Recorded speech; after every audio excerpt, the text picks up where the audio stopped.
Hello, everyone. Welcome back to another episode. Today, I'm joined with Alex Ware, and Alex has autism. It's going to be a really nice talk today because he reached out about coming on to talk about his autism and bullying as well. Because it's going to be an interesting episode because I feel I haven't had many episodes directly focus on bullying, so it's going to be a really nice talk. So Alex, thank you for coming on to speak with me today.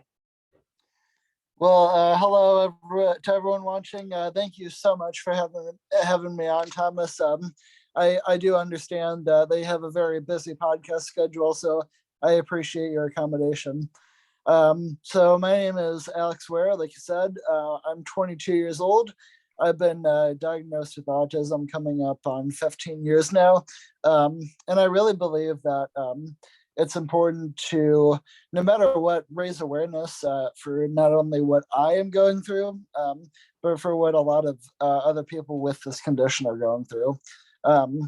Essentially what I do is I talk about my experiences as well as most people's experiences. And I give people advice on how to have an easier time in society. And also an easier time with like society adapting to us because it does need to have a lot of adaptation as of now. We simply most of us simply do not feel comfortable these days, and I'm hoping to change that. And I believe at the end of the day, you know, what I have to say is important, and I take what I do very seriously because what we're essentially doing here is we're changing the viewpoint of society, and that takes a long time, and that takes a lot of people, and we have to have all hands on deck. So it's something that I take seriously. I know you take it seriously, and I appreciate that. Yeah. So yeah, basically my intro, and I'm excited to be here, and I'm always excited when I do one of these podcasts to just talk about my story and like share my advice. Yeah, I think I love that like you reached out, Alex, because it is very important. And I suppose I don't know about you, when you talk about your autism, I kind of link it into my hobbies. It's something like you like to do quite a lot. I don't know if you agree there. Yeah, it's definitely a good habit I've gotten into, really, because I've been doing this for about 1 3/4 years. My YouTube channel is Alex's Autism Acceptance channel, by the way, for anyone watching. And it's just really something really positive to keep me busy. And I don't think there's anything better than that. Yeah, it's like you can do it when you want, like anytime you want to do it. Really. Yeah, it is important, I suppose, to have breaks now and then. But like we said beforehand, it's good to like do lots in advance, isn't it? Because if you do that in advance, then you don't have to worry. Like, oh, I've got nothing to share this week, and then you look on your channel maybe, then you see things premiering. I like to do that. I think it's quite cool, almost like you're watching a telly show, isn't it? Like, Yeah. Then they watch it at the same time and watch any time they want. Yeah. So when was I think you said a minute ago, but if you want to say again, like when you was diagnosed with autism. Sure. Yeah. So my diagnosis of autism was in the middle of 2007. You know, I'd like to say there was some unique storyline that I had with my diagnosis, but you know, it was just a really textbook signs of the condition and a textbook diagnosis. I've been told that I had meltdowns from a very young age. And those meltdowns were from things that like normal kids didn't experience, like that didn't affect other children. I was essentially just much more sensitive back then than normal. Some of the other things were that like I lined up toys, I played by myself, I zoned out a lot. I had anger issues. I actually remember the diagnosis process pretty well because I enjoyed it. It was essentially just like the doctors letting me play, and then just observing my behavior through playtime.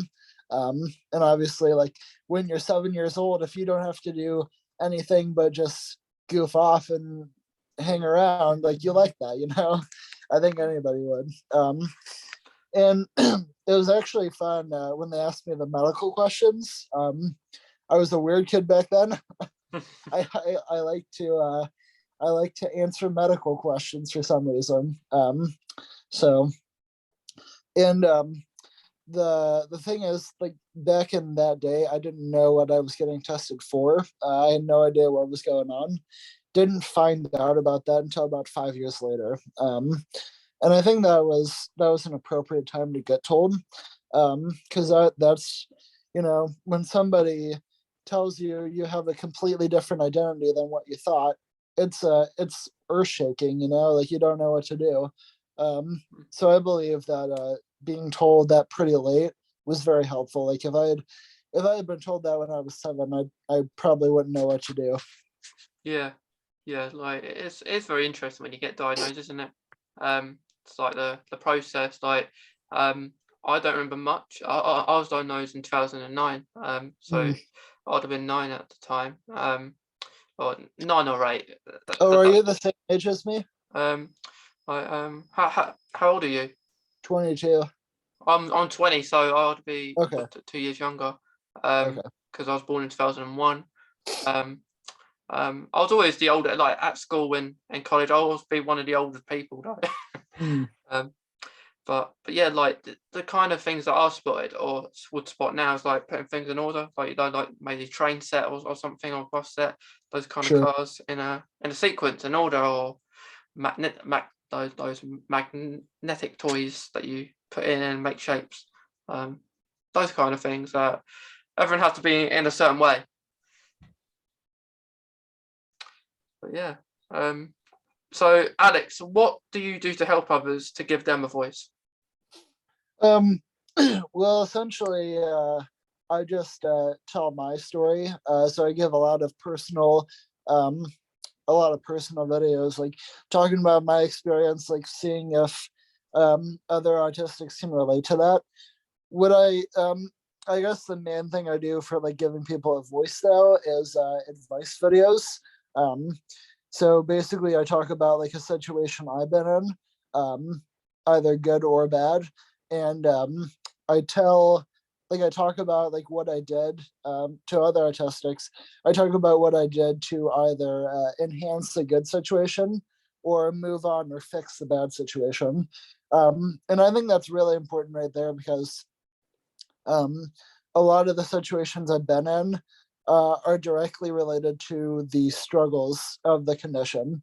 Um, Struggles that pretty much everybody does face, no matter where on the spectrum you're at. So it's definitely important to give people a voice that, like, um, giving them tips to overcome, because the reality of the situation is that the more people are unable to move on from certain struggles, the harder time they're going to have in society, their family life, life in general. So talking to people about how to help them is super important about giving them a voice.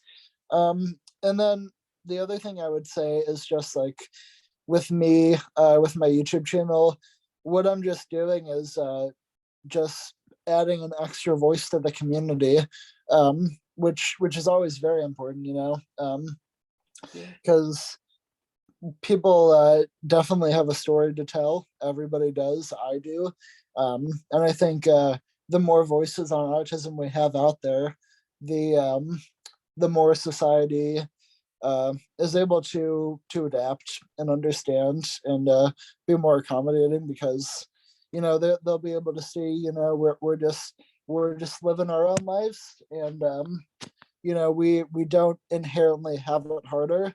It's just like society makes it harder.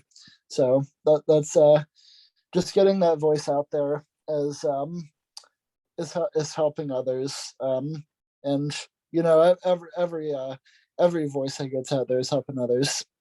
Yeah, I think I love it when people tell their stories and and talk about, because it kind of like confidence is really important for us to be able to do this, because if we weren't confident, we wouldn't be able to do what we're doing now. So That's right, and it's really important to be accurate as well, because there are a lot of like even if you have like 20 or 30 followers, like there are still like that's quite a bit of people who rely on you for information.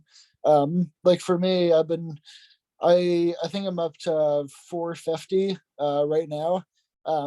That's a lot of people who rely on my content to get certain information. So if you're inaccurate, that definitely does hurt the autistic community, whether it's intentional or not. So you got to be accurate with this stuff. yeah, yeah, like I always say, like last month I see things about autism that are not accurate kind of things, and then it can be really annoying when you see false information go out there. So like I say, it's really important to be accurate and know what you're talking about as well. And being having autism ourselves, Alex, I think there's no better people who'd be better talking about it. If I don't, Absolutely. yeah. Yeah, I get I get so frustrated. Like I've seen a few polls. Like who do you trust more on autism? Doctors and professionals or people with autism? And a few polls have put more doctors and professionals. It doesn't make sense, but No, no, I that's all think right. no. The more people working in like who are actually autistic is the better, because I say I love seeing lots of people who have autism make great content. And Right. I don't think it matters on how many people that see it. It matters that you enjoy doing it, and it's a plus if people who like it see it and you get more engagement. Hmm. And one more thing to add to that, I think the reason that people tend to like to listen to autistics more is because we're able to provide that emotional and personal response. Like what doctors do, like sure they present the facts, but they do it with like a straight face and monotone, because like if they're neurotypical, it naturally doesn't affect them. So when we're able to talk about our experiences, I mean, I think that's what really connects. Um, Yeah, and I'm not saying that doctors are bad people; they're very good people. But it's just like I think there needs to be a balance of information and emotion when it comes to changing society's viewpoint on this, because really you can't have one without the other. yeah, yeah. And I did speak about I actually spoke about a person that like a person who actually thinking about like how doctors and people come across, and like when you have doctor's appointments and stuff, like they're really like understanding with people that are autism, because how they are actually coming across to you, Hmm. um, which is it's very important, and it can be really nerve-wracking even just going to appointments, can't it? Tell me about it. Yeah, yeah, but Yeah. that's it. So how can you connect with society without increasing stress levels, Alex?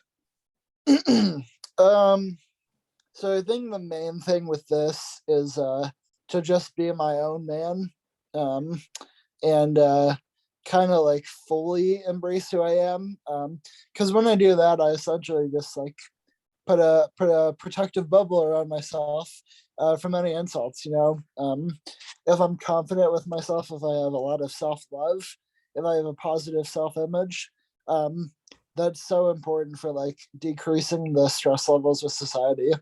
Um, I before I found out about my diagnosis, there was a lot of pressure on me, and even in the few years before I began my acceptance journey, there was a lot of there was a big lead up where I was very stressed in society, and there was a lot of high pressure put on me to sort of just like put on a mask and act in a way that I naturally wasn't.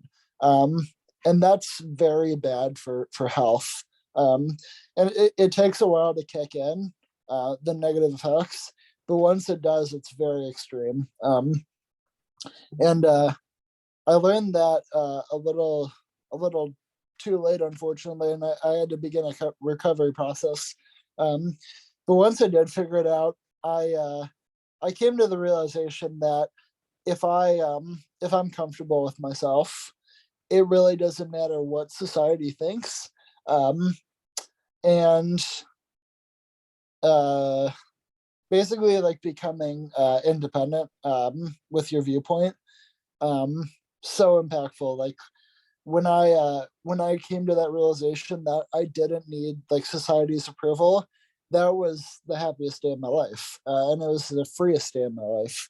Um, and really, since then, I've sort of gone into hippie mode, so to speak. You know, like I'm just gonna do my own thing, and people like it, great. If people don't like it, okay.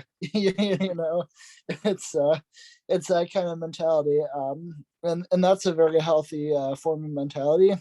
Um, if you if you just do your thing, and you're cool with it, and you don't care if people judge you or not, brilliant. You got it all figured out.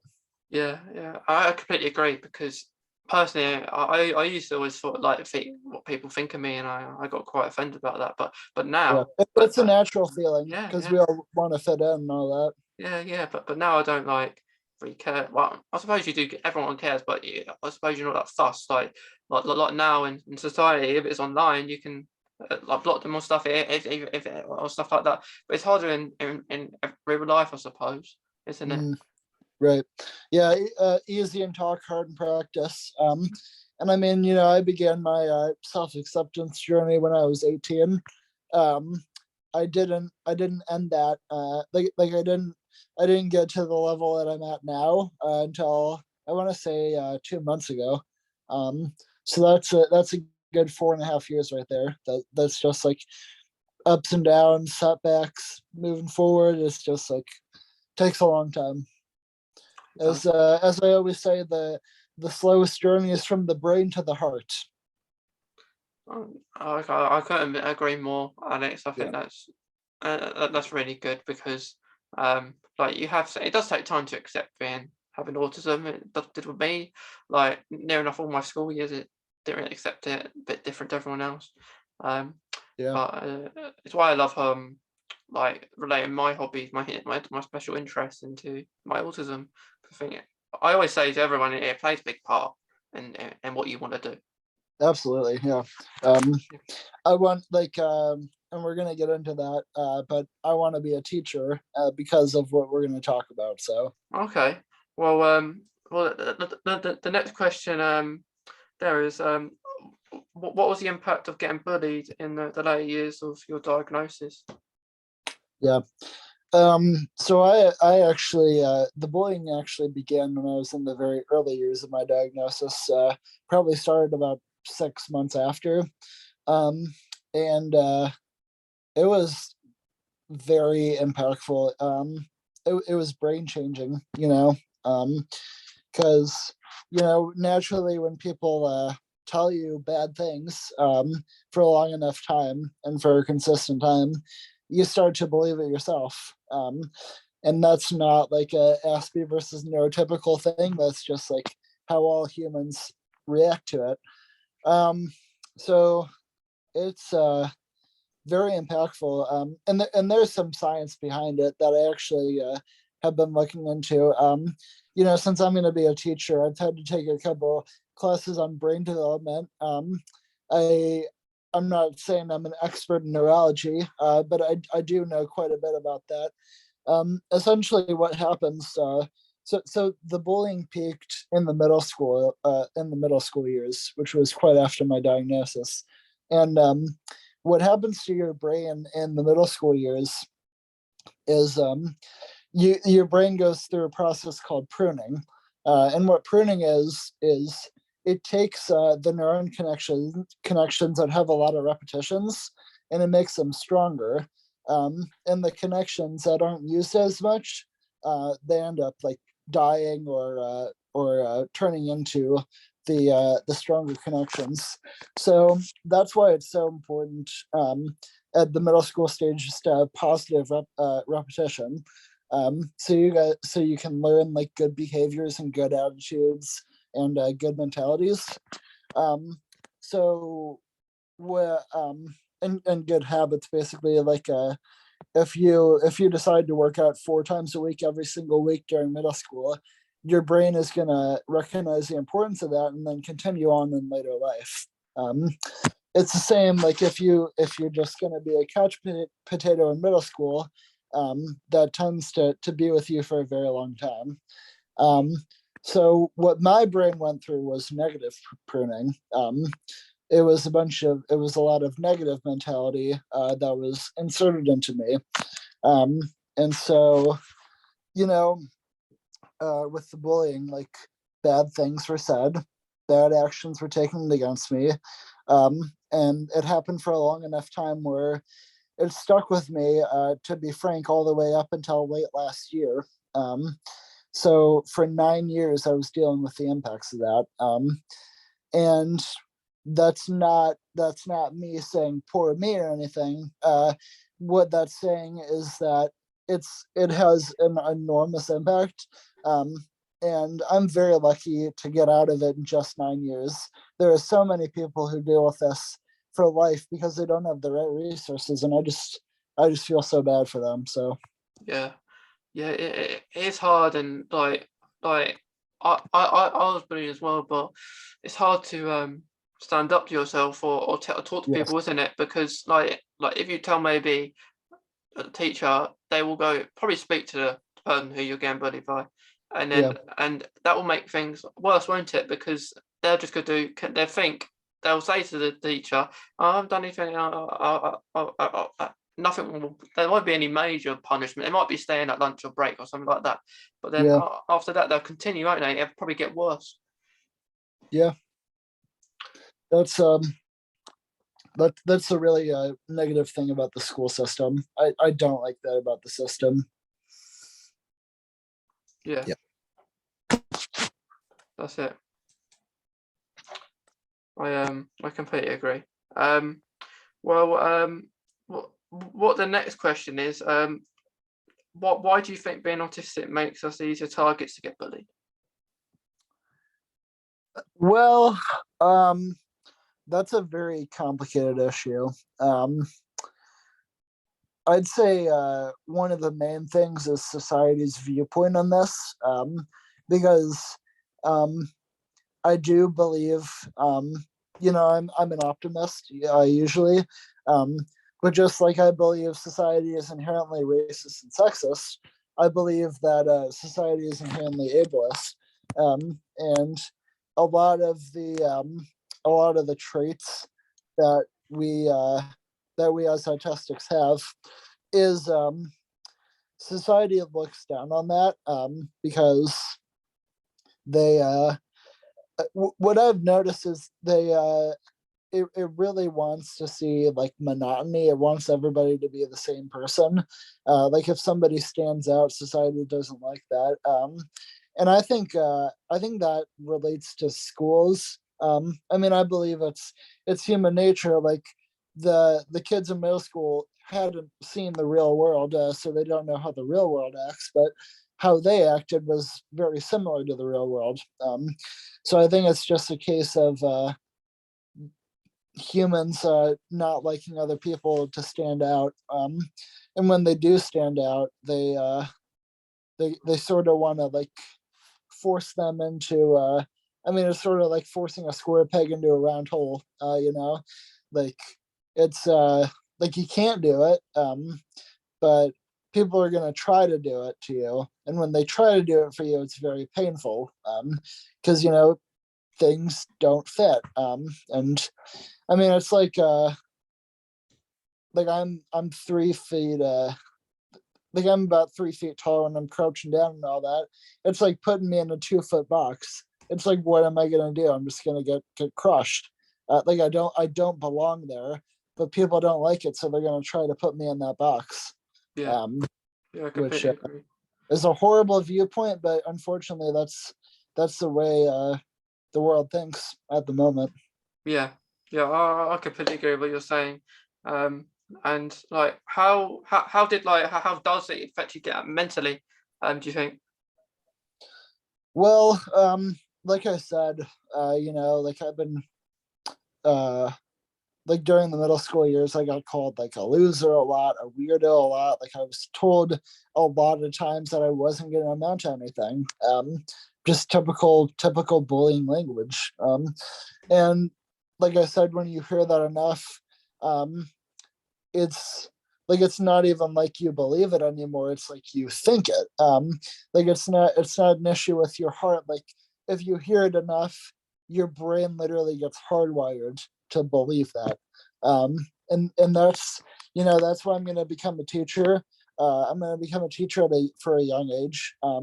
So I'm able to shut that down. And I'm going to teach behaviors that are going to uh, discourage that in the future. Yeah. I mean, that's pretty much all I can do, but I believe that it's a lot because the your brain is just so fragile from birth all the way up to 8th grade. It's very moldable. You can mold it however you choose. People in power can do whatever they want to it. And you have to use that power for good, because if you use it for bad, you end up like me, who has bad like depression, anxiety, bipolar disorder. Like I'm gonna be dealing with the issues of that for the rest of my life. Yeah. And that's because nobody ever stood up to what was going on. So it's just it affects you. It's so powerful. It affects you mentally. Yeah. It's I yeah. completely agree. I completely agree with you, Alex. So, um, why do you choose to be an advocate for autism? I choose to be an advocate to give people a voice, definitely, and also to help people out and give them a connection. Like I put my email in my about section. I put my phone number in my about section. Just like if anybody wants to reach out and like needs help with anything, or just like needs somebody to rant to, I'm your guy to do that. Like I definitely realize the importance of getting a rant out and just like letting out some steam to another human being. Like I mean, that's very healing on my end, and I know that that's very healing on a lot of people's ends. So just like being somebody to share my information and my story, and also um, just being there for somebody to talk to. Yeah, That's how. I think that's great, Alex. And just before we finish, is there any more advice that you give to anyone about autism? Um, set, figure out who you are at an early age. If you're autistic, like figure out what your identity is, what your positives are, what your negatives are, what are your interests, aside from what society thinks. Um, and then take those strengths and weaknesses and talents and interests and just own it, just go for it. Because society doesn't like diversity, but diversity is what makes it better. Um, so if you own it and you don't let people get in your way, and you just say, screw the people that hate who I am, um, you're well on your way to success. Because and I mean, like, success is very relative. What I consider success is a positive self-image, high confidence, and independence from other thoughts. Um, and the final piece of advice I have is, I encourage you to be somebody where, well, how do I say this? Um, for me, like, I'd rather be hated for who I am than loved for who I'm not. And I encourage everybody else to live with that mentality, because the people who don't like you for who they are, for who you are, and for how you were created individually, because I believe we all were created for a purpose. I think people who don't like you for being yourself are not worth it in your life. So find people who like you for being you. Yeah. So those are the ones who are worth having a relationship with. Definitely. I completely agree, Alex. And I love talking to you today because we covered some really good points, and like it's good Yes. that you're going to be a teacher as well. So I think your channel's great, and it's been really nice speaking to you about this autism, but bullying as well. And you want to become a teacher. I think that's great, and I hope everything works out for you. Right. Absolutely. I appreciate you as well, and I think you have a great channel too. So thanks, Alex. Yeah. All right.